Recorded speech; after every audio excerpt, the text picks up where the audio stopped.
য'তে গৈছোঁ ৰাইজে যথেষ্ট সুখী আৰু বহুত সুখী হৈছে তেখেতসকলে আমাক এইবাৰ শাসনত বহাই পেলাই আৰু তেখেতসকল বহুত আশাবাদী আৰু অহা যি আমাৰ বিধানসভা নিৰ্বাচন আহি আছে আমি যে দেখিছোঁ ৰাইজে এইবাৰ মাজবাটত আৰু কাকো নাচায় আমাৰ BPF দলক পুৰা মিনিমাম মানে 90% ভোট দিব বুলি মই আশা কৰিব পাৰোঁ আৰু পুনৰ খাম্পা বৰগোহাঁই BPF দলত যোগদান কৰিলে তেখেতৰ আৰম্ভণিহে আৰু বহুত আছে আমি এতিয়াও সিগনেল দিয়া নাই সিগনেল দিলে প্ৰায় আহি যাব প্ৰমোদ বৰক বাদ দিতে সবেই আহিব তো এতিয়া খুব ভাল সময় আমাৰ ভাল সময়টো আমি একেবাৰে ভাল সময় বুলি আমি গৌৰৱ কৰা নাই এই ভাল সময়টো আমি ভাল উপভোগ কৰিব লাগে ভালকৈ ব্যৱহাৰ কৰিব লাগে আৰু এই অঞ্চলত যিমান পাৰে আমি উন্নয়ন কৰিব লাগে তাৰ কাৰণে দিনে নিশাই কাম কৰি আছোঁ আৰু ৰাইজেও আমাক সহযোগ কৰি আছে আৰু আহি থকা দিনতো আমাক সহযোগ কৰিব এইখিনি আমাৰ বিশ্বাস আছে শুনিছোঁ এডনক মানে এইটো কোৱাও নাযায় APPLৰ 1-2জন বিধায়কো আহিব বুলি শুনি আছোঁ এতিয়াতো অহা সময় ইলেকশ্যনৰ বতৰ আৰু আহিলে এতিয়া আহিব তেনেকৈ শুনি আছোঁ মুঠতে ভাল এতিয়া BPFৰ খুব ভাল এইবাৰ আমি খুব সুন্দৰকৈ আমি BTC অঞ্চলৰ 15টা বিধায়কক আমি NDA হিচাপে জিকাই লৈ যাব পাৰিম কমপ্লিট আমাৰ নহ'ব যিহেতু আমি এলায়েন্সত আছোঁ আৰু এইটো আমি একেবাৰে আশাবাদী এইবাৰ NDA চৰকাৰ হ'ব আৰু আমি BTC বাকী হিচাপে ইমানে লাভান্বিত হ'ম কমেও আমি এইবাৰ BTC অঞ্চলৰ পৰা 4জন মন্ত্ৰী পাম PFতো সব জ্যেষ্ঠ নেতাই তো সবেই যোগ্য হয় তাৰে ভিতৰত এজনে পাব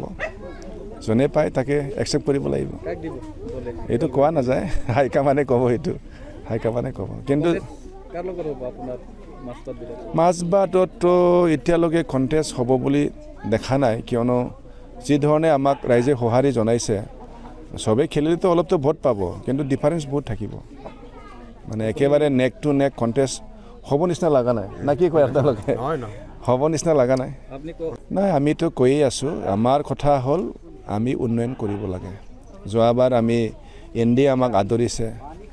আৰু আমাৰো ইয়াত উন্নয়ন কৰিব লাগে উন্নয়ন কৰিব হ'লে চৰকাৰত থাকিব লাগিব ৰাজ্য চৰকাৰত BJP আছে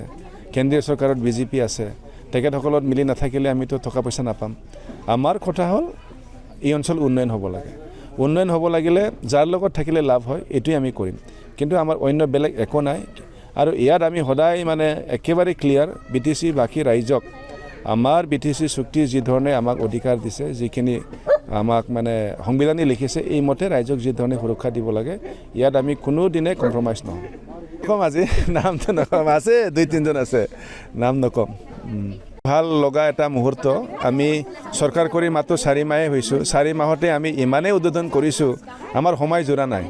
আজি পলুগুৰিত আহি পেলাই যদি মই গোটাইখিনি পিঠা কাটো দিনটো আমাৰ নজৰে কমেও ইয়াত আমাৰ 20টামান আঁচনি চেংচন হৈ আছে কিন্তু আমি গোটাইখিনি কৰিব পৰা নাই মেজৰ কামখিনি অলপ আগত আমি বগলামাৰীত এটা 1 কোটি ৰাস্তা তাৰপিছত আমি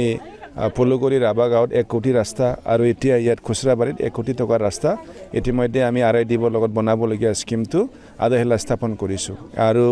এই খুচৰাবাৰীতে আকৌ এটা ৰাস্তা উদ্বোধন কৰিব লগা আছিলে কিন্তু সময় কম তাৰ কাৰণে এইটো নকৰিলোঁ আৰু খুচৰাবাৰীত মই এইবাৰ স্কুল ৰিপেয়াৰিং কৰিবৰ কাৰণে 60 লাখ টকা দিছোঁ এইটোকো উদ্বোধন কৰিব লাগিছিল সময় কমৰ বাবে কৰিব পৰা নাই প্ৰথম কথা হ'ল যে আজিৰ দিনত অসমত NDAৰ যেহেতু শক্তি বেছি আৰু গোটেই BPF দলে NDAৰ লগত সামিল হৈছে গতিকে মাজবাট বিধানসভা সমষ্টিত আমাৰ চৰণ বড়ো ডাঙৰীয়াই BPF দলৰ প্ৰাৰ্থী নিশ্চয়কৈ NDAৰ প্ৰাৰ্থী হিচাপে আমি তেখেতক প্ৰক্ষেপ কৰিম আৰু